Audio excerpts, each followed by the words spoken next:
All right, good morning, everyone. It's November 1st. This is the Planning, Housing, Economic Development Committee, and we're taking up two items today. The first is a revision or a master plan amendment for the Great Seneca Science Corridor master plan, and then the second is a zoning text amendment for a certain kind of property use services for vehicles. What I would like to do is not have a vote on the master plan amendment today. We'll have a good discussion about it, go for an hour, and then come back as soon as possible for an additional hour on the agenda for recommendations. Roughly 10:30, 10:40, we can turn to the ZTA today. All right, so thank you to council staff for the memo and to the planning board for taking up this master plan amendment. Okay, wait, I'm hearing that there's some issue. Is there an issue with the live stream or are we okay? I see it on my, do you know which channel? I was just told that there could be an issue on the live stream. I don't know what channel. That's all I got. Okay, I'll figure it out while you guys go ahead. Okay, I'm told it's the YouTube link.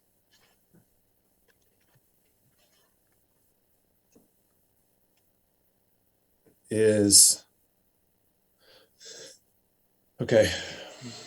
We might actually need to pause for a sec to fix that. I don't know if this is a meeting where it is not an open meeting unless you're on the web, or if it's being broadcast on TV and therefore it's an open meeting regardless.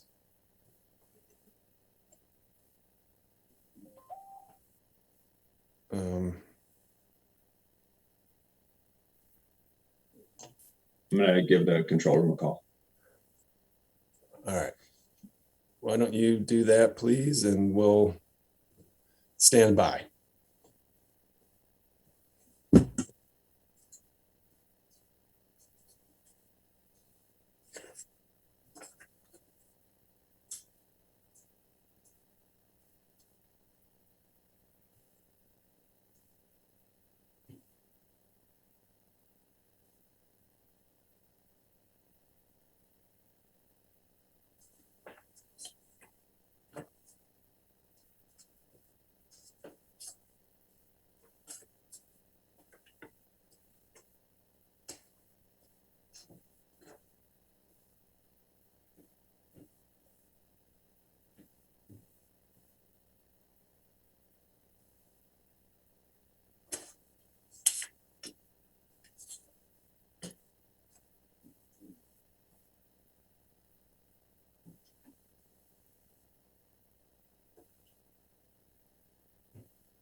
Okay, we are having a YouTube issue, but I confirmed that we are live on Facebook and we're good to proceed, and we'll also have a recording.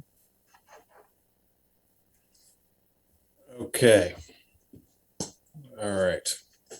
Well, we're not taking action today anyway, so I guess that'll be fine. Glenn, you looked like you wanted to say something. Yeah, my understanding was that you were going to take action today. The committee was. Let's make I personally would like a little bit more time to consider what action to take. So I'd like to go through. I thought we could just kind of limit our discussion today for an hour and then come back quite soon with an additional, brief discussion and take action. So that was my thought. Okay. All right, well, we'll proceed. So thank you again to everyone for taking this up. There's a lot to say here. The sector that sees this as a great place to locate is predominantly the life sciences sector. And it's a sector that has a lot of momentum now and has had signs of momentum for years. And one of the problems, the reason why I first asked that we take this up is that I think actually all of the development capacity in the whole area was controlled by two companies, one of which was not doing anything, which was Hopkins. And so if you wanted to create a facility there, biomanufacturing, lab space, bring a company in, you really didn't have a lot of options to make something happen. We're lucky that Gaithersburg is right next door and they have land that they have had open and they've been able to take projects through development processes pretty quickly. But Montgomery County needs to have the same. And what we're seeing right now, I think, is a boom in this side of the region, but a lot of it's going up into Frederick. And the reason it's going in Frederick is because the land is available, the development capacity is available, and they can get projects through the timeline. I think many, if not most of these, facilities that are expanding there would be quite happy to be in Montgomery County, but they don't have a place to land. And when I drive through this area, which is pretty often, I think we all probably are there multiple times a week, it's clear to me that there's a lot of room. There's a lot of space to grow. And also, I really believe that a lot of the companies the facilities that they have are not so intensive with people. The commercial facilities biomanufacturing isn't an assembly line with, hundreds of workers in a room. It's far more sparsely staffed than that. And so we are now in the midst of a boom, I believe. And, I asked us to take this up before that was clear, before we knew that. This was long before the pandemic and all the billions of dollars flowing through the state and the region for pandemic response. And I'm very frustrated that we didn't move quickly or more quickly, and that we have such bureaucratic process that we can't just fix things and change them. And we have to go through year after year of laborious process to do something that to me is just common sense. And I still believe that the proposal we first advanced, that Glenn Orland and I worked together to devise to just allow more development capacity, would have been great. We didn't have to do anything different than that, just allow more development capacity, especially for commercial. But we've gone through this additional process and now we have a recommendation to make a small change and then go through a lot more process. I know that we are in the midst of some really interesting and very, smart rethinking of transportation policy. And I'm glad to see that.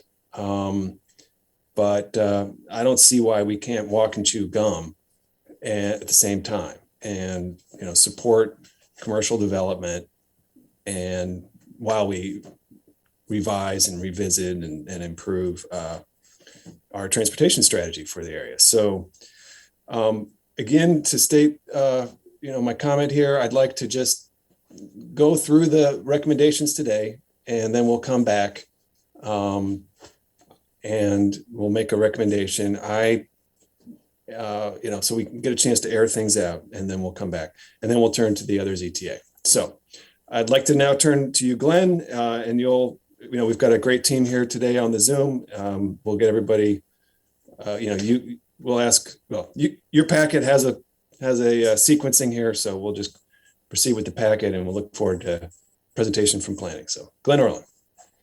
Okay, good morning. You have with us today Chairman Anderson and Planning Director Wright and Robert Cronenberg, Harry Sanders, Jessica Berry, and Marin Hill from the Planning Department. The background of this plan, very quickly, the basic Great Seneca Science Corridor Master Plan was approved 11 years ago, and it was in 4 stages of development. The first stage was basically entered into almost immediately. It was just some small bureaucratic things that had to be done to meet that trigger. Over the 4 stages, there was a total of 5,700 dwelling units and 6,800,000 square feet of non-residential development. And again, it was divided into 4 stages. The first stage of that was 2,500 dwelling units and 400,000 square feet, very small amounts of square footage. That amount of development was approved almost, within just a few years of the approval of the plan. So we're really talking at the end of stage 1 right now, and we're talking about stage 2. Stage 2 has 4 triggers that need to be met according to the plan before the development capacity in stage 2 could be released, which is a total of another 2,000 dwelling units and 2.3 million square feet of non-residential development. The 4 triggers in the 2010 plan were: 1, funding and relocating the Public Safety Training Academy. That was accomplished several years ago. Second one was to reach an 18% non-auto driver mode share for this area. And according to the 2018 survey that was conducted in the area and reported in the Planning Board's 2019 monitoring report, there is more than 18% non-auto driver mode share there. And it's likely to be higher now with telecommuting being more prevalent, obviously, during the pandemic. A third was to fund, within the 6 years of the CIP, the Life Science Center Loop Trail. 2 years ago, Mr. Ringer, when you brought this up, that had not been done yet, but it was going to be done within that fiscal year. And in fact, that was done. The council programmed the funds for that within the 6-year period of the CIP. That was a year and a half ago when that was done. And then the 4th trigger is to fund, not build, but fund within the 6 years, the Corridor Cities Transitway from Shady Grove to Metropolitan Grove, also referred to as phase 1 of that plan. That, of course, has not been done. So 3 of the 4 triggers have been met. There are 2 recommendations in this plan. The first is recognizing that 3 of the 4 triggers have been met, that stage 2 be divided into 2 parts. The first part would be to allow for 400,000 non-residential square feet to be approved of the 2.3 million that's in all of stage 2. And there will be no additional residential development approved. And then the rest of it would be a second part of phase 2. A second recommendation, part of the first recommendation is that 400,000 square feet be limited to 3 of the 5 areas within the Great Seneca Science Corridor plan, what's called the LSC, or Life Science Center North, Life Science Centers, like LSC Central and LSC South, and that none of it be available for the Bellward property or for the former PSTA site, because the Bellward property has, as you pointed out, already not used a substantial amount of development approvals that they have. And doesn't look like they're going forward anytime soon. And the PSTA property is primarily residential anyway and mostly approved. So the idea was to constrain that to those other 3 areas. And then the second recommendation in the plan is to follow up this master plan amendment, and perhaps in the next 6 months or a year start that after Corridor Forward is finished, and basically comprehensively redo the Great Seneca Science Corridor master plan, not just look at staging or whether there even should be staging, but also looking at land use and what's the status of the Corridor Cities Transitway, et cetera. So that's the background of the plan. And I'll just get my comments, I guess, out now, and we can have discussion. The planning board's decision or recommendation to release 400,000 square feet of non-residential development represents probably less than 10% of the development capacity of stage 2. It's less than 17% of the non-residential development. Remember, there's also residential development phase 2, stage 2, which they're not recommending going forward with. And the key part of this plan is the non-residential development. Yet there are still 3 of the 4 triggers have been met. And I would argue actually that the Carter Cities Transitway being programmed within the 6 years is probably less important than the meeting the non-auto driver mode share, because the main point, not the only point, but the main point of building the transit line is to increase the percentage of people taking transit. And if people are taking modes other than taking transit, I should say, other than driving. And if that's happening, then I'm not saying we don't need the CCT. We should have something like that sometime in the future, but it's not as important as actually achieving the goal. So my point here is I think you can go with a higher number than 400,000 square feet. I'm sort of loath to pick a number because there's no science to this. It's really what you feel is the right amount given these facts. But certainly a number higher, probably substantially higher than 400,000 square feet would be acceptable given the circumstances. I do agree with the planning board's recommendation to confine whatever you decide to add to those 3 areas, LSD North, Central, and South, for the reasons that I talked about earlier. And I also agree with the planning board's idea of having a second phase comprehensive review of the Great Seneca Science Corridor plan once Corridor Forward is finished, because as you've probably seen, the planning staff already has put out its recommendation that essentially the Carter Cities Transitway be broken into 2 pieces and it not follow the same alignment at all. So it's not the Carter Cities Transitway that we've had in the plan all along. And of course, the planning board still hasn't made a decision yet and hasn't come to the council yet, but the direction this is going to means it's a very different CCT than what we've, what we thought over the last 30 years, much less the last 10. So that's, those are my recommendations. Excellent. Thank you so much. All right. So let's hear from the planning team and, please walk us through your process and what you've brought to us.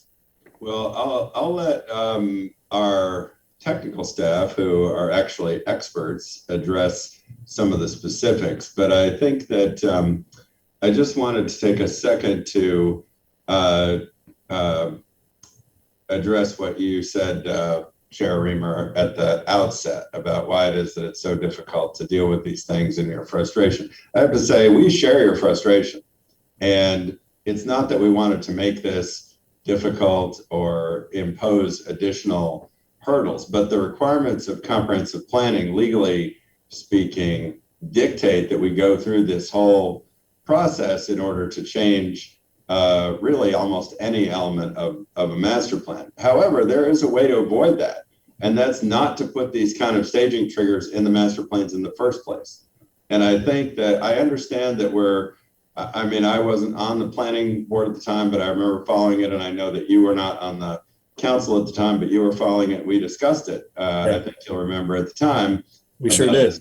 This whole debate over this master plan was very contentious. And so I think the reason I bring all this up is that, well, you and I might not be in these roles much longer. There are other people here who presumably will be around, hopefully Councilmember Jawando and Councilmember Friedson and others. And I hope that the lesson is not lost, that you should be very, very reluctant to impose strict staging requirements in land use plans based on various contingencies relating to transportation infrastructure or other things that are very difficult to guarantee, because if you do, you can really paint yourself into a corner and it's very hard to get out of it. So all that's by way of saying, absolutely sympathetic and supportive of what you're saying, but I think the problem here was not so much the process that we went through at this point, it's the process that was imposed on us as a result of the decisions that were made in the master plan, whatever it was, 10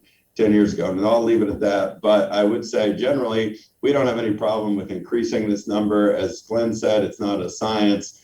It does seem like, we do want to go back to look at the broader issues in the master plan in light of everything that's changed in the circumstances with Hopkins and others, and the way development is proceeding or not proceeding in this part of the county. So we would encourage you not to overdo it, but certainly there's no magic to 400,000 square feet. Well, that's good to hear. Thank you so much. I do want to emphasize your point, which I have tried to also make. It's probably the last battle, and, you know, councils maybe they won't think about doing it this way anymore, but it was a big mistake to do the staging the way that we did it. I think I was part of that. You know, a lot of people were part of that. I wasn't on the council, but I was involved in the discussion, as you said. And I remember there was a theory that, oh, well, if we stage all this real estate to it, then the real estate sector will go lobby Annapolis and they'll help us get the Quarter Cities Transitway funded. That was pretty naive, I think. And, you know, I think the bigger point is, you know, we ought to figure out what we think is a good amount of development to have in a place, allow that, and then figure out what transportation solutions we want and push forward to get those. But when we put all of these really strict constraints into what we're going to get, you know, the world isn't as orderly and, you know, as we might think. And so things just don't work out that way. And we end up with a bio boom in Frederick instead of in Montgomery County. Glenn. Yeah, I just want to add, I want to totally agree with Chairman Anderson, particularly on the general comment of staging, particularly as pertains to transportation. And I've argued this for 20, 25 years. Why do we have staging and master plans related to transportation when we had a growth policy, then subdivision staging policy, then a growth investment policy, which does staging and master plans by transportation? It seems to be, it seems to be duplicative. It's a redundancy that is a political response, because the growth and infrastructure policy isn't as visible when we do master plans. And so the community dialogue, everyone says, how can you allow this amount of development to happen? And when we say, well, there's another policy that isn't really on the written page in front of you now, that governs it, it has been unsatisfactory. But we need to figure out how to rely upon that. And we need to figure out how to express that in our master plan documents and in our council memos. And I think we've been trying to make that shift. I think you've been pushing in that direction. But in general, yes, that is the point. We've got to emphasize that the growth and infrastructure policy governs what development can actually happen. And there's no point in trying to cap it through staging in a master plan. We should not do that. Especially, I mean, the only example of one where it made sense really was the Purple Line, where the Chevy Chase Lake and Littonsville and Long Branch and Tacoma Langley, it's hard to imagine a larger amount of development happening there unless there was a Purple Line. Right. And when those plans were approved, the Purple Line wasn't a given. And shortly later, of course, it was and is. But that might be the exception to the rule. Yeah, and the Purple Line was a project where, I don't know, it was so essential that maybe it was less risky to stage to it, but we almost didn't get the Purple Line many times too. So excellent. Gary. Yeah, thank you. Just wanted to respond to a few items, and thanks very much to the PHED for hearing this today. So I agree with Chairman Anderson. We brought to you the Shady Grove minor master plan amendment, which the PHED and the council adopted, which actually removed the staging from that plan, because we also came to the same conclusion that it really wasn't working in the way that was intended. So I think you all have made it clear that that's sort of the direction you want to head, and I think we agree. The other thing I wanted to just speak to briefly is through this amendment that's before you today, we did closely coordinate with the Great Seneca Science Corridor Implementation Committee. And that committee is made of stakeholders approved by the planning board in the community and also in the life sciences sector. And they reviewed this amendment and gave comments along the way. So we did have close engagement with that group as well as the community on this amendment. So I just wanted to stress that is I think we feel is really important to the process, is sort of having that transparent, close engagement. So we would continue to do that when we do the second phase of the plan, but we want to make sure that we are, bringing the community along. We know that this initial plan was quite controversial, and also, some of the densities proposed in the area had a lot of discussion at the time that the plan went through in 2010. We just want to make sure, as we look to amend that we're educating, we're also engaging, and we're sort of having that engagement process. So that does take time, and I think that is reflected in the process that you see. We do plan, provided that this goes forward today or next week, we do plan to start the second phase pretty quickly. We have it in our work program actually to start it in February of 2022. So we would look to kick that off very quickly. And then the third thing I wanted to note is regarding the conversation about the CCT. The staff report was posted on Friday with our recommendations for the corridor forward, the I-270 transit plan, and that staff recommendation does recommend a more buildable CCT. It doesn't alter the CCT through this area greatly. However, it makes some adjustments to the alignment to make it more efficient and more buildable.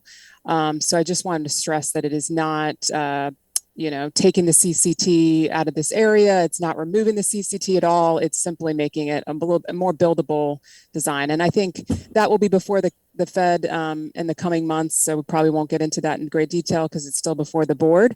But we just wanted to make that clarification. Yep. Thank you. Mm-hmm. Glenn, your hand is still up. But did you want to speak again, or okay? Your screen hand is up. Ms. Wright. So thank you. I just want to agree with a lot of what I've heard. We have been, as a staff over the last few years, as I've been director, trying hard to get a handle on the staging issue. You may remember a very heated debate we had about it in the Bethesda plan. And we argued a lot to not have staging in the Bethesda plan. And I think that was a good decision, as we've seen from the build out. We have removed it from Shady Grove, and we're looking at other plans where we've had staging to try to figure out how to improve it. But on this particular instance, what I would really strongly recommend to the PHED committee is that you review this particular amendment expeditiously and approve it as quickly as you can, because the 400,000 square feet may not be a perfect number, but it's a very defensible number, and it is needed for projects that may be in the wings wanting to go forward. So I think it's very important to get this done and then to tackle the bigger issue of removing staging completely, relooking at the land uses, looking at a lot of the other issues. But I just hope that we can move forward on this, because although it may be more modest than you wish, it is here, it is needed, and it needs to be acted on as quickly as possible. Absolutely. Thank you. I see my colleagues want to speak. I will call on you here. I think my question is, I think 400, the recommendation is a little too tepid. I'd like to do better than that, but generally speaking, totally agree. And whatever we do, we're not going to do the whole thing now. So we're going to have to come back. But the idea that there are projects, in the wings, that's problematic. So Councilmember Friedson had his hand up first, and then Councilmember Juana. Yeah, thank you. I was prepared to vote. I'm prepared to vote. I understand where you're coming from. I don't want to have the, perfect be the enemy of the moving us forward here. And so, yield to you, Mr. Chair and colleagues, but, I'm certainly, comfortable moving forward, recognizing that this is, not intended to be, as proposed, the end of the conversation. This is intended to move the conversation forward without unnecessarily delaying projects that we want. So I just wanted to say that from the outset, although of course, yield to colleagues and, understand completely where you're coming from, that, that you would like to see more. I mean, and you are the one who, has been pushing this, and I think deserve credit for that. Just broadly, I had a question.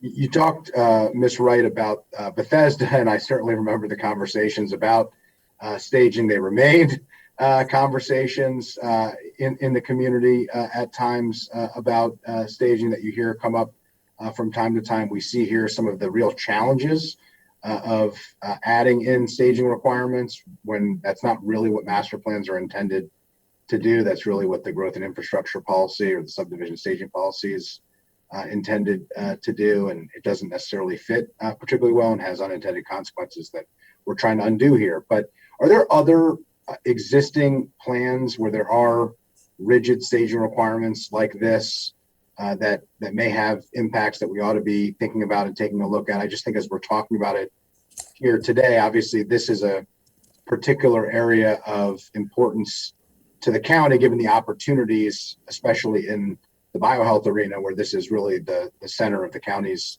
biohealth footprint. But are there other rigid staging requirements that we ought to be thinking about taking a look at, maybe adding to the work plan as we move forward, or at least thinking through and considering? Right. We went through a period when we were really into staging under my predecessor planning director, and we had 3 big plans that had pretty rigid staging requirements. It was White Flint, it was Great Seneca Science Corridor, and it was Shady Grove. And we've dealt with the Shady Grove issue. We're taking up Great Seneca. White Flint is an ongoing discussion. Yeah, White Flint, probably at some point we should address that. It will become an issue. White Oak also has some staging requirements. It's been less relevant because there hasn't been a lot of development activity there.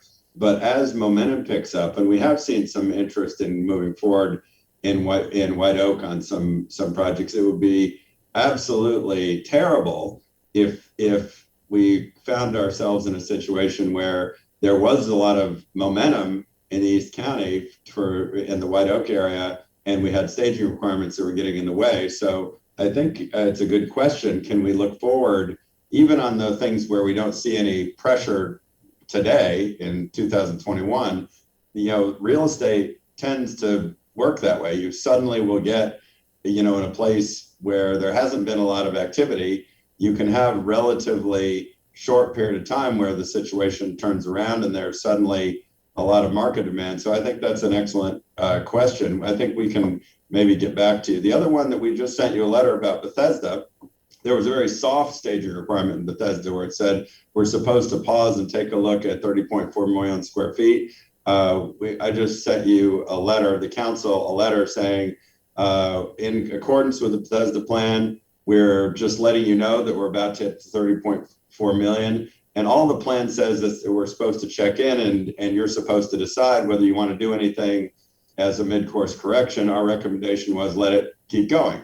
And I assume you're going to let it keep going, because I think most people agree that Bethesda is not only succeeding tremendously, but that it's not creating major traffic or schools or other infrastructure problems. But that's the one that is probably the most here and now, as far as a staging requirement or a phasing requirement that is coming to the point where it requires you at least to consider what to do about it. Appreciate it. I'll just on this. I mean, I do think we should perhaps have a conversation, about this broadly, where we're not, taking up individual plans per se, but discussing, these elements, what they mean, and what our plan and strategy ought to be. I do think when it comes to White Oak, there is some activity happening now. This council has made a real big effort to, really promote and incentivize activity in White Oak, and I think that is coming. You're seeing those conversations in the private sector, really heating up, and we don't want to wait to look at a barrier until after somebody is about to crash into it. You want to remove the barrier to avoid the crash and to ease that impact, so to speak, for everybody, and to provide for some predictability for both the public and the private sector. So I think we ought to look at that. And then in White Flint, with those plans, since there are really two, there is a tremendous amount of activity happening, which we're happy about. It took longer, perhaps than many of us would have wanted, but it really is picking up in a significant way. And there's a big conversation now happening about the infrastructure and how we pay for it there with a special taxing district. And so I think there's a lot of relevant conversations to be had. I think planning ought to be leading on these. And I think that the council needs to be involved early on to just understand where we're headed, what it means, and how this is going to impact. So we can avoid the conversations like today where we have to take, somewhat interim measures and to be here, maybe after we need it, as opposed to, getting there before we need it. And I think that, we need to help you with your, work plan to ensure that you have the capacity to be taking these up and the guidance from the council to take them up. So, like I said, yield to colleagues, understand where everybody's coming from here, but I do think we ought to move forward and not let the perfect be the enemy of the getting better. And with that, I'll yield back. Thanks. Thanks. Well, I wanted to do more than the planning board's recommendation. Chairman Anderson indicated he thought there was no exact number that was necessary. I know that's not anyway, I think we could certainly do better. Councilmember Jawando. Thank you. A couple things just on the process and timeline. I share, I think, the view of Councilmember Friedson that, we came today expecting to vote on it. I think we should, vote on it. And after hearing Ms. Wright, it sounds like that was going to be my main question. And I'm going to still ask that, there's projects in the wings right now that could use this additional capacity. Am I paraphrasing you correctly, Director Wright? Yes, that is correct. Okay. And this would be enough to accommodate the ones you're aware of, this 400,000? Yes. And I assume when I read the packet a couple days ago or whatever, that you did 400,000 because that was the stage one, and it kind of seemed congruous to, I don't know if that was why you did it, but we can give you a presentation. One of the things we wanted to do was not pick a number out of the air and just say, 400,000. We wanted to tie it to something that was logical and defensible in case anyone out there in the world might decide that they wanted to challenge this plan or appeal this plan. We wanted something that we could say was defensible, logical, made good planning sense. And so we have a presentation for you about why 400,000 is something that is logical and makes planning sense and is defensible. But, again, we aren't going to argue if you want to do more. It simply needs to be tied to something. It needs to have a rationale. Yeah, absolutely. I agree that we should do things that are tied to a rationale and logic, and not just pick them out of the air. I think, Councilmember Tawanda, I just wanted to respond to you if I could. That's why I wanted another week or two, so that we might take a moment to just think about what that could be. That's all. My idea of we don't have to vote today was just we can take a little time to craft something if we want to, and then decide if we want to do it. That's all I was suggesting. Got it. Well, yeah, I understand that. And if a week or two is not going to damage which I doubt it would, but the prospects that we have, that's fine. I wouldn't oppose that. I would just say this is, the conversation we've been having for the last 40 minutes or so, this is a sensitive topic for important reasons. To your point, Director Wright, you want to do things that are based in here's why we need to do it. And I think there's a very strong argument, I'm assuming is in part of your presentation, that we've met 3 of the 4 staging requirements, that here's what we have as far as projects, and I'm sure you'll get into that. There is a healthy skepticism in why staging is prevalent, and we should have the larger conversation, absolutely, about where it happens, growth and infrastructure policy vis-a-vis, as opposed to, actual master plans. And I think I'm eager to have that more kind of holistic discussion. But, the reason when we do it, and it's been done, is because people are skeptical. I don't think it's not an irrational skepticism either, that the infrastructure and other things transportation, schools, whatever depending on the type of development and where you're talking about the development is, commercial, residential, and location based, is that going to really happen? And I think that's a fair criticism of development in general. And our job is to, as the stewards of this, is to make sure that it will happen. Everything's not in our control. CCT is a great example. But I do think that wherever it sits, if it's in the growth and infrastructure policy, I do agree. I think Councilman Ringer said this, that we need to have that discussion. And there needs to be some place where that's taken into consideration, and it needs to come up when we consider expanding development capacity. That needs to be a part of the discussion every time, and there needs to be a systematic way to do it. It needs to be honest and fair. And if we decide to go in a different direction or add or subtract, whatever, that's the decision.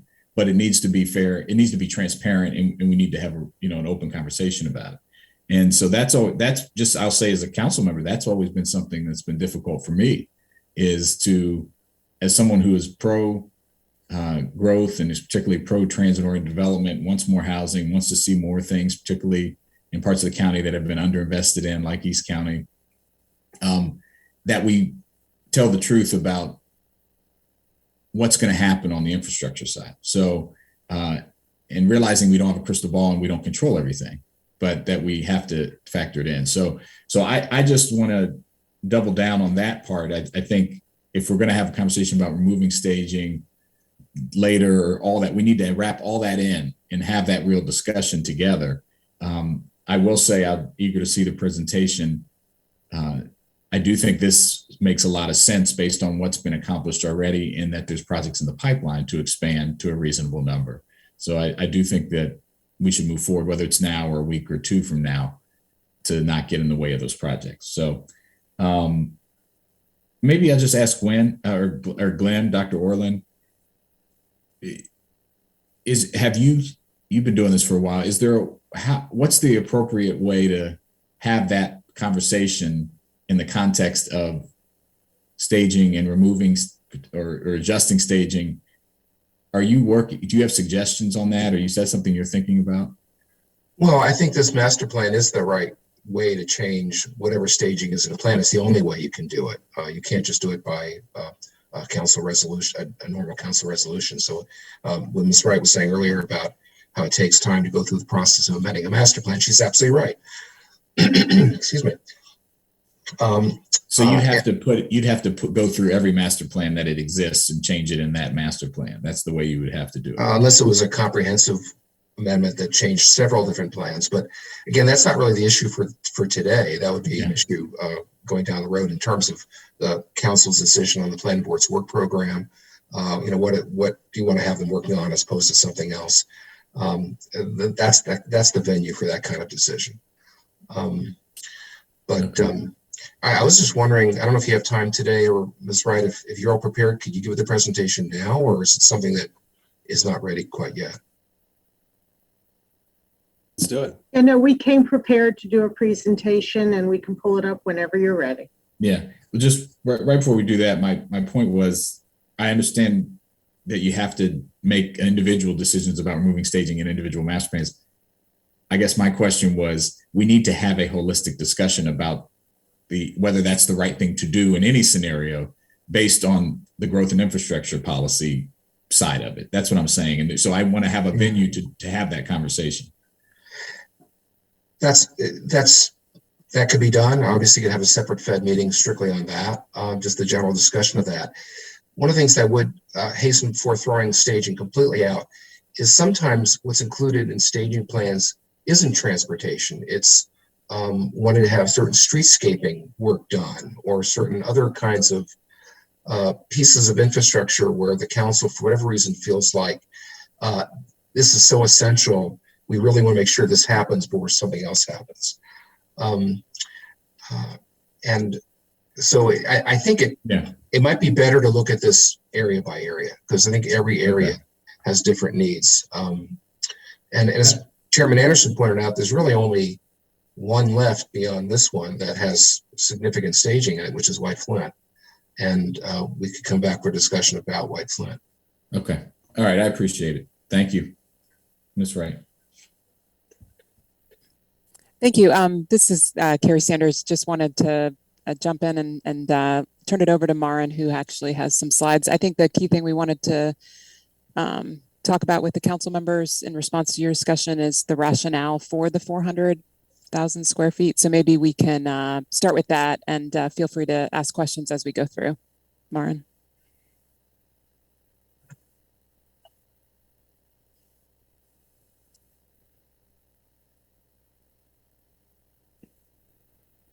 Maren, you're on mute. Can you see the screen? Yep. And hear me? Okay, great. Thank you very much. So this presentation is really focused on the 400,000 square feet and the rationale behind it, as well as some considerations if the council were to suggest a higher number in terms of development capacity. But we are happy to provide additional numbers about pipeline or projects or any other data that the council would be interested in. This was presented as part of the Great Seneca Science Corridor Minor Master Plan Amendment. And we just wanted to explain why we chose 400,000 square feet. As many of you have commented on, it isn't a science per se, but we do offer a rationale. So as Council Member Juando mentioned, 400,000 square feet is of development of non-residential development capacity is the same amount that stage one offered. So stage one kind of acts as a benchmark to let us know what we might expect in terms of development for 400,000 square feet. And speaking with our research team, we believe that 400,000 square feet would accommodate approximately 2 to 5 projects, life science projects. And that would provide us with approximately 2 to 3 years for the capacity to be allocated. And for us, this would mean that it would kind of buy us time as we go through this more comprehensive amendment process, which for now we're calling phase 2, which, as Ms. Sanders mentioned, will begin in February of 2022. We also approximately 400,000 square feet of non-residential development capacity was converted to residential projects as per a tool provided by the 2010 master plan, which approved projects that had commercial capacity could convert some of that approved commercial capacity to residential capacity, and approximately 400,000 square feet, a little bit less, was converted. And as I mentioned before, this amount of capacity we believe would be sufficient to kind of get us through this phase 2 amendment process, a process in which we would expect to engage in a robust outreach, engagement, and education process too, that could involve learning about the growth and infrastructure policy, as well as staging and why we're changing the staging. That being said, we acknowledge that this is not a science, and that, I think as Mr. Orland commented, that it's what council kind of feels is appropriate. But we wanted to bring up a few of the considerations if council considers adjusting the 400,000 square feet to a higher capacity. And part of that is that as has come up in conversations about the CCT, but as well as other assumptions, there's a lot of things that haven't played out on the ground as we envisioned them in 2010. And the phase 2 of the minor master plan amendment will address these in a comprehensive way, looking at zoning, looking at amenities, looking at land uses and where we've planned them and if that still makes sense. So increasing the capacity now that would be released substantially could really limit the flexibility if we want to make some of those changes in land use and zoning that might make more sense in the future. And secondly, this was mentioned by Councilmember Katz when we gave a briefing to the full council. The 2010 staging was really a compact with the community, and we might decide, or the council might decide, that the staging doesn't serve the purpose that it was put in for, or that it doesn't make sense going forward. But we believe that this should be part of a larger conversation with the community that is a back and forth discussion that involves, education on the many elements that the council members have mentioned today, and understanding. And we believe that a phase 2 would allow that to happen. It should be noted that the traffic impacts that the 2010 plan expected have not been realized. There are fewer traffic impacts than expected. So we, using kind of back of the envelope calculations, we believe that adding an additional 400,000 square feet would only add minor traffic impacts. And obviously this would continue to go up the more capacity that you add, but that the traffic impacts are lower. Finally, another consideration is that the Montgomery County is pursuing, as you know, the Great Seneca Transit Network, which will provide more transit options in the area. So it is not the CCT, but there is forthcoming transit options. So these are just some considerations. We also don't have a number to offer. We offered the 400,000. We understand that it's not a science, but these are some considerations for the council if they want to consider raising the capacity. Okay, can I just quick question for you, please? Sure. Couldn't there be a transportation related rationale? I mean, you're seeing that the impacts aren't what they had been anticipated to be. Couldn't we devise a framework here that recognizes, traffic impacts and uses auto mode share and therefore, hinge a recommendation on that? I think, I think anything is possible.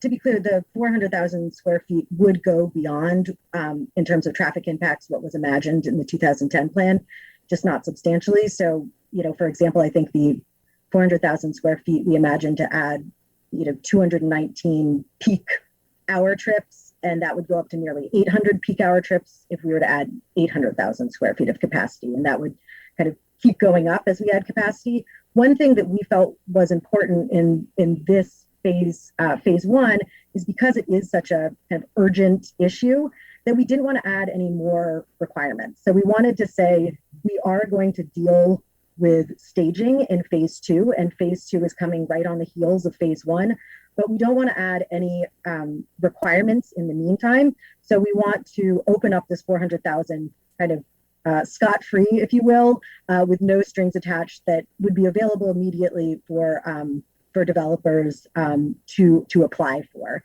Yeah, sure. Lauren, was the peak trips that you cited, is that commercial only, or is that commercial and residential estimate?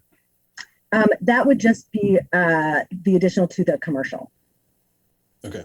If I may add one piece, Marin's completely right. The development community that's been following this closely has not been anticipating any kind of traffic mitigation associated with this amendment that's before you. So I think changing that now, like Ms. Wright said, it could affect those projects in the wings of the process. So just wanted to add that piece of information as well. You're saying that they're not expecting any kind of, so if you were to add, let's say it was the pleasure of the committee to add more square feet, but in association with that square feet, add traffic mitigation requirements like intersection widenings or adding Right. turn lanes. That's not something that we Right. have done with this Right. project thus far. And so that would be something new that would be That's potentially, new staging. Yeah. yeah. And that could affect the projects that are already sort of waiting for this opening up of the 400. And I would caution the committee on taking that path. I think we do have folks that have following this closely. And I think, you know, that taking action on this now would be beneficial, and it would allow us then to sort of start the more deep dive in February that would involve a lot of close engagement, and it would be looking at everything, zoning, the land use, the transportation, everything. So I'll just put my plug in for that while we have a moment. But I do think, you know, adding additional square feet to the 400 would make us have to probably look at things that we haven't, you know, if it would be traffic related. And I think that would be a little bit of a challenge in a short period of time. So I'm putting it out there. Okay, thanks. Yeah, if I could as well, I think you've hit the nail on the head here, pun intended. You know, you got to do one or the other. And if we want to get this moving forward, and for saying the 400,000 would allow things to move forward, but not have a dramatic impact on the infrastructure piece. You know, we've had obviously more people at telecommuting, you know, things have changed and all that. And it might have some, it does have some impact, but it wouldn't be that, you know, and then we take into account the stage 2 part and really look at everything, because I think we can't go past that and not do that analysis and not have it at front of mind. So I think that's really, really important point. So I'm glad you made that. Appreciate it. Yep. And I certainly wasn't thinking we would propose widening any intersections, et cetera. You know, Glenn, did you have a comment? Yeah, just remind everybody that we still have the growth in infrastructure, our policy requirements. Right. So regardless of what the staging level is here, and let's say it's 1 million square feet, and you know, a few or three large developments come forward during, you know, once we're getting out of COVID and spurts growth possibility, they still can't go forward unless they meet the motor vehicle test, the pedestrian test, the bikeway test, and the local transit test, and that could stop them. That could stop them dead. So it's not a question really as whether the infrastructure will be there or not. It has to be there for them to go forward. It's not staging or the growth infrastructure plan. It's both. Yeah. Bill, did you want? Okay. Yeah. Well, exactly. So we're right back where we started at the beginning of the meeting, as far as like, we have a growth and infrastructure policy. We can let it work. Well, that was my point. One of the questions, I might not have articulately said it before. I was like, well, we have to have that conversation. It can't be some side thing. We got to be aware of it when we're making decisions.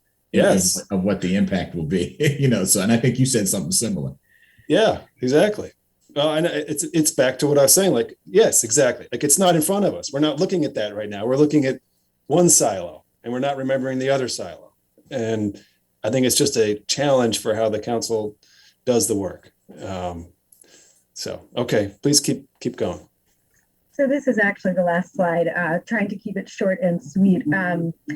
But just to give council an idea also of just the numbers that are out there, because I think often when we talk about it, it can be difficult to conceptualize. So in 2010, when the plan was, the initial plan was adopted by council, there was 3.7 million of existing approved but unbuilt commercial capacity. So what we would call pipeline.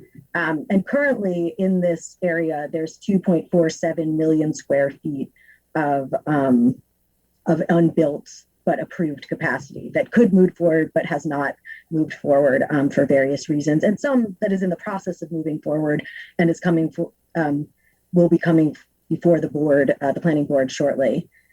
Between 2010 and 2021, there was 1.26 million square feet of commercial capacity that was built. So over a decade.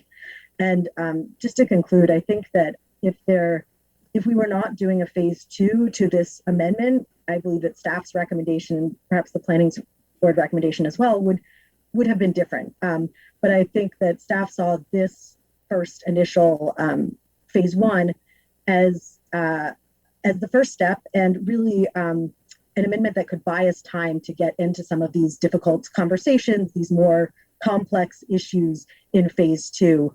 So the 400,000 square feet is an attempt to buy time to add that urgent capacity, as council has recognized is needed in this area, but then to allow the conversation and about staging, about how this relates to other policies and goals for the county to happen in this phase two, when we have a more extended timeline and less pressure to do something quickly. And that's the end of the presentation. If I could just add, this is Gwen. You know, when we started this process, the first thing I actually asked staff was, can you come up with a transportation rationale for how much additional density we should do? And that was the very first thing that they studied. And as was already articulated, there wasn't a good clear-cut way to do that much above the 400,000 square feet without requiring additional mitigation efforts. So, you know, I understand the desire to maybe have us go back and study this further and see if there is a rationale for a higher number. But I do want to tell you, we did that. That was the very first suggestion that I made to our staff, was look at transportation and see if you can get a number based on that. They found the best way to come up with a rational number was to take a look at the elements that they just mentioned to you, particularly the idea that there was approximately 400,000 square feet of non-residential that was converted to residential. So it absolutely has a clear rationale. I would, again, just encourage speedy action on this particular amendment so that we can get the same staff who are working on it to divert their energy to the larger second phase of looking at Great Seneca. I think there's a lot to look at, and they need to be able to launch right into that. Glenn? Yeah, I'm sorry about this, but and this is a question I really should have asked for Jessica or Maren ahead of time, and this presentation has just made it occur to me. The ability to transfer development capacity from non-residential to residential, that 400,000 that took place, and I think that was for approvals that were prior to the 2010 plan, if I remember correctly. Is that a practice that continues throughout the staging? In other words, if the council were to approve 400,000, 500,000, a million, whatever square feet of commercial, would it be set aside just for commercial, or would, under the current 2010 plan, if we were just amending the number in stage two and just splitting it in two parts, would that be transferable to residential, or did that only apply to development that was approved prior to the plan? I just don't know the answer to that. Because I think that's something I think the council needs to decide as well, is whether or not whatever this amount is sequestered to non-residential, or would it allow the planning board to move it into, or all or part of it into residential?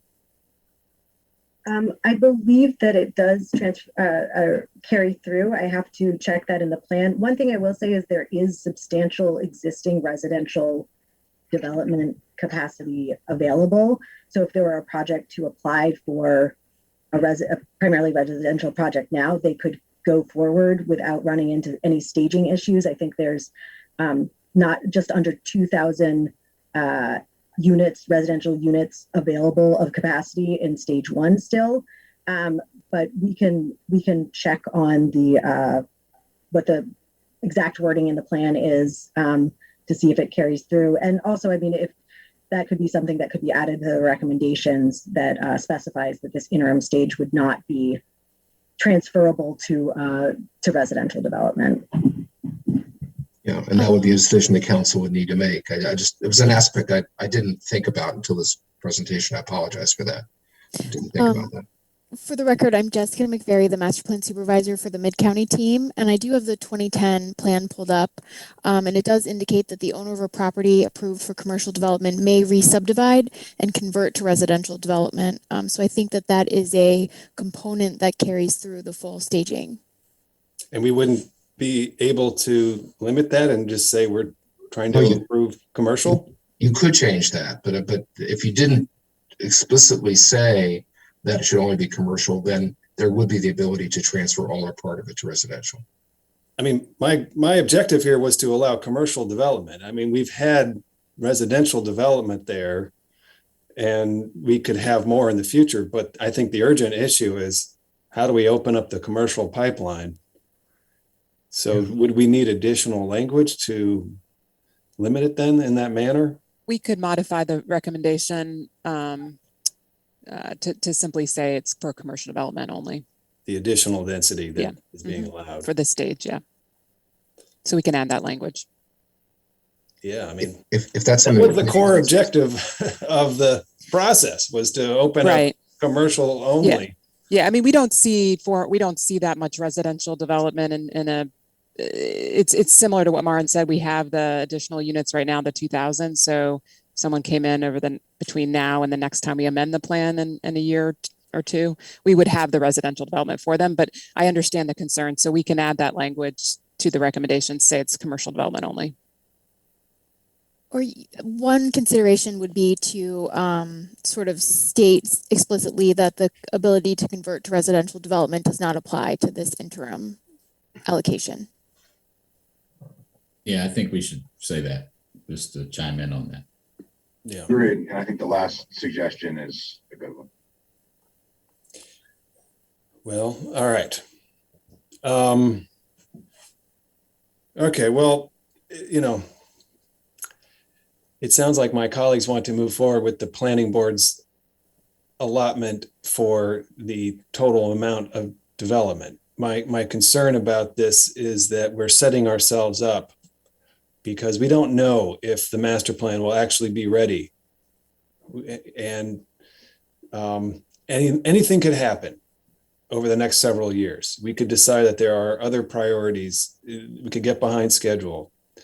Things could change. And we'll be right back where we are now, with a cloud hanging over the future that causes life sciences companies to look elsewhere.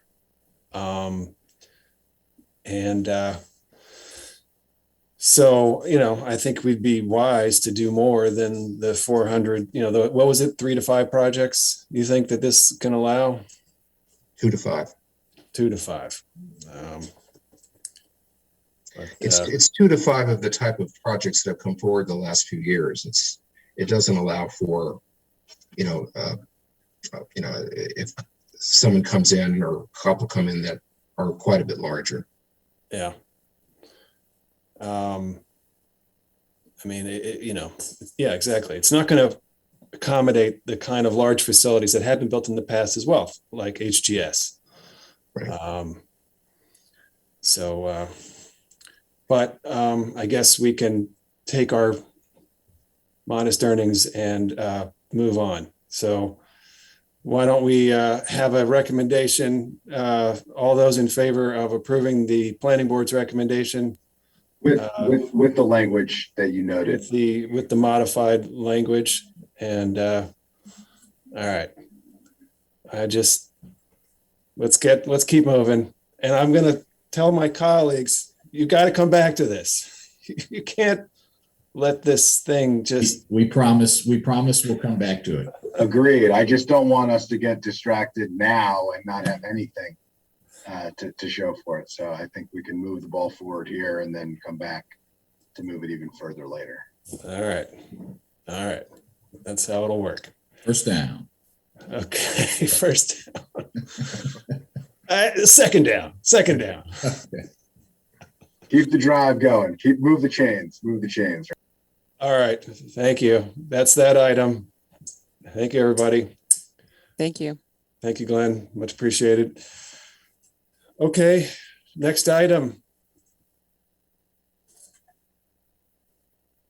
Hello, Livu. All right. Let's make this one a touchdown, everybody. Say that again. Let's make this a touchdown. Makes this one a touchdown, right? Okay. All right. So, Councilmember Glass, welcome. I'll turn it to you first, and then we'll go to Livu. I see we're joined by Mr. Salazar and Mr. Bell and Mr. Berbert and Pam Dunn. Councilmember Glass.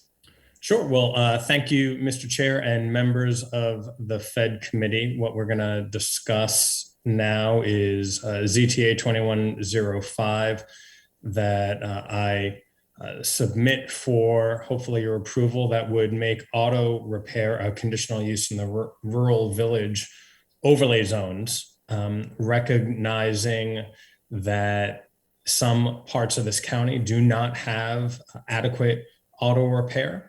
And that this would be a conditional use for anyone who is concerned about allowing auto repair in certain parts of the county.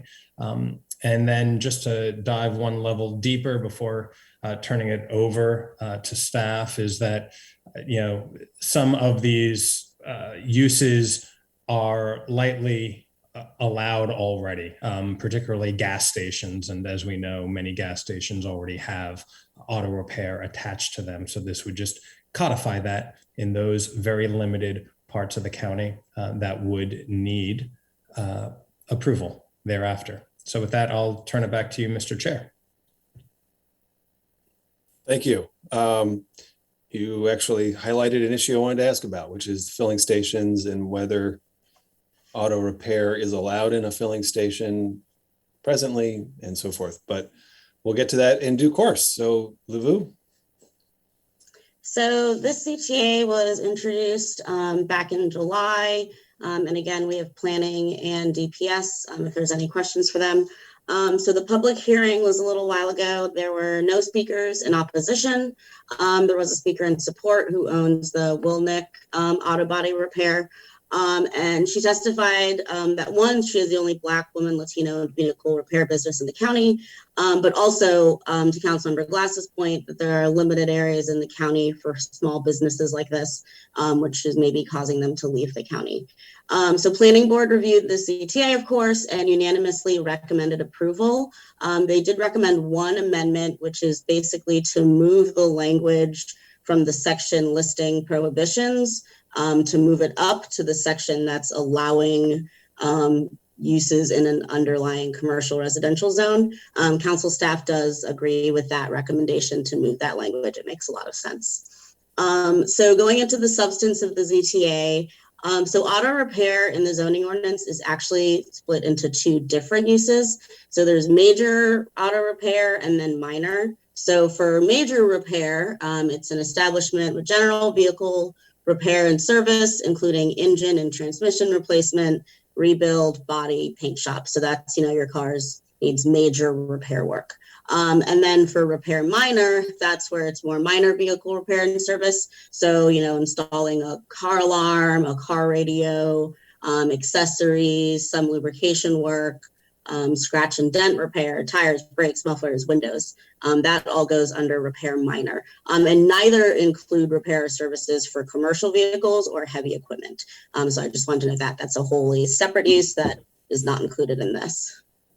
Because public testimony highlighted, and as Councilmember Glass has said, that there's limited places in the county for this use, I actually had attached 3 maps to the packet that highlight all the areas where the use is allowed, either as a limited or conditional use. So they're on page 4 of the packet. And then if you want to see them bigger, they're also attached to the end of the packet. And it's basically the commercial residential zones, except for CRN, the employment zones, and then the industrial zones. Livu. So, but the zoning text amendment you have to kind of layer them to figure out where it would actually apply, right? Right. So the fourth map that is in there is a map of the RBC overlay zones. So that's the map it's the gray map that has the 6 spots where the RBC overlay zone is. And it's not all of those overlay zones that would actually include the auto repair. So if you look at the RBC overlay zones, some of them, it's like a little bit of CRN with some R200. So I have a table in the packet that sort of breaks down all 6 overlay zones. And of course, we could always develop more overlay zones. That's where the county currently looks in terms of those overlays. Okay. So I did a little bit of a deep dive into the history, which I'll touch on briefly, only because this use was not previously allowed, or it was explicitly prohibited in the RBC overlay zone.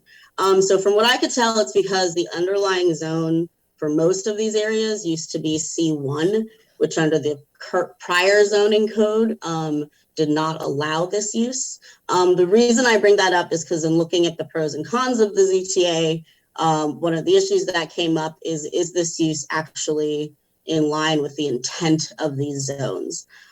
So looking at the zoning ordinance, the RVC overlay, its intent is to create attractive, cohesive, pedestrian-friendly rural village centers, draw upon the open green character of the surrounding area, enhance the rural village character through scale amassing, siting, and setbacks, emphasizing pedestrian bicycle circulation, encouraging a variety of uses that serve the local community, and then providing opportunities for appropriately scaled new and existing business expansion.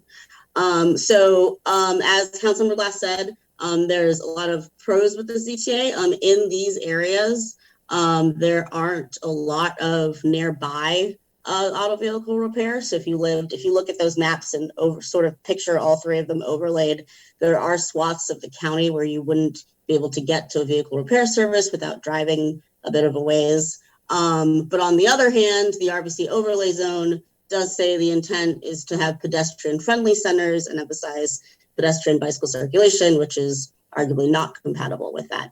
One way this is balanced in the ZTA is it would only be allowed if that underlying zone is CRN, not if it's R200, and also that it would be a conditional use. So the hearing examiner would have to go through the conditional use standards and make sure it fits that area, which includes things like setbacks and access to rights of way.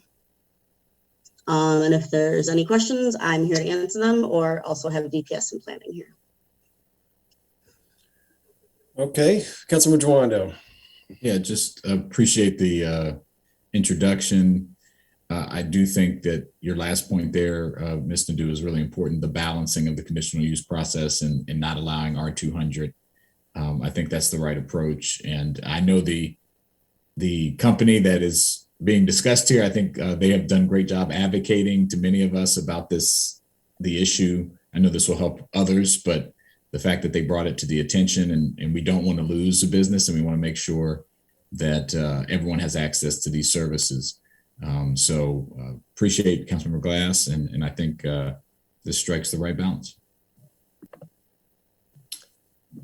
Very good. So the planning board has recommended. Any other comments from planning or DPS, as you know, things we ought to make sure we recognize here as we proceed? No? All right. Councilmember Friedson. Yeah, I appreciate the introduction, appreciate the comments by Councilor Jawando. There was a note in the packet from Ms. Nadeau about a compromise. I just thought maybe you might want to reflect that. I'm not necessarily saying that we need to go in that direction, but I think it ought to be at least mentioned here, and then we can decide to move forward.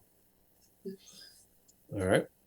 Sure. So in talking about, first that it's going to be conditional use and that it's not going to be the R200. Another thing you could do to limit it if you were worried about whether the use fits with the intent of the zone is to only allow repair minor and not repair major, just because they are different uses. So repair major has that more intense work and tends to actually have larger setbacks and be further from residential areas because it's body work and paint shops and replacing like engines and transmissions.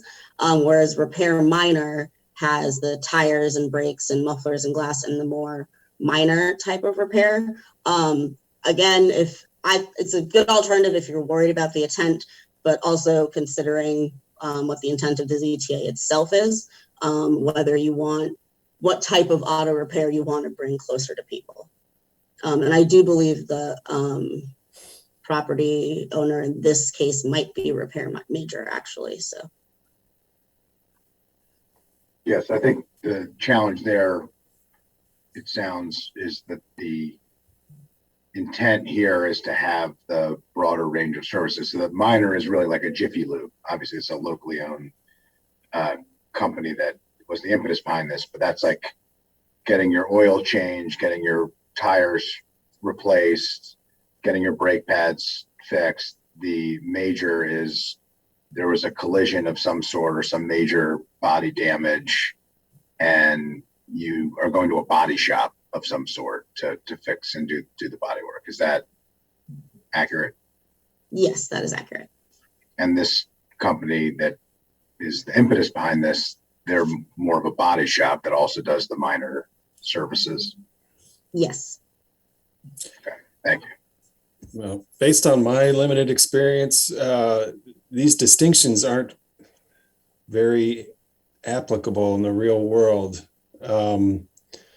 Like what I see around, I mean, I guess Jiffy Lube is a thing, but it seems like the small fixes, it's hard to distinguish from the what you see from the street, you know, from a place that might change your tires like NTB, but has actually a pretty significant impact because it's a large facility versus a small repair shop that might do body work. You know, certainly what I see, it's hard to distinguish them. So not doubling down on that distinction, I think probably makes sense. But a typical gas station or filling station shop, you know, they'll do all kinds of repairs, but some of those repairs would go across what our definition of major or minor is, I think, right? I mean, you could have a transmission replaced at a gas station, I think. I don't know. And right now, Livu, is a repair shop allowed in a filling station? You helpfully pointed out that filling stations are already allowed in these areas. Can that be a filling station with a repair shop, or is it only a filling station? I believe it's supposed to be only a filling station, actually. I think you'd have to apply for that separate repair use. I can refer to DPS. They might have an exact answer, but from my reading of the code, that would be a separate use that the filling station is doing. Okay. Councilmember Glass. Oh, sorry. Yeah, Mr. Bell, go ahead. I was just going to say that, you know, a lot of the filling stations in the county go through the back in the day special exception process, the conditional use process, and they do have a mix of auto filling with auto repair. So I think they're both addressed usually with the conditional use or special exception back in the day. That's it, you know, it defines we have a filling station with a repair shop at the same time. Gotcha. Councilmember Glass. Thank you, Chair Reamer. I think the observation that you just made actually is an important one, right? That to a casual observer or the casual automobile driver, the gas station with the repair shop, regardless of what's happening inside that repair shop, from the aesthetics and optics look very similar.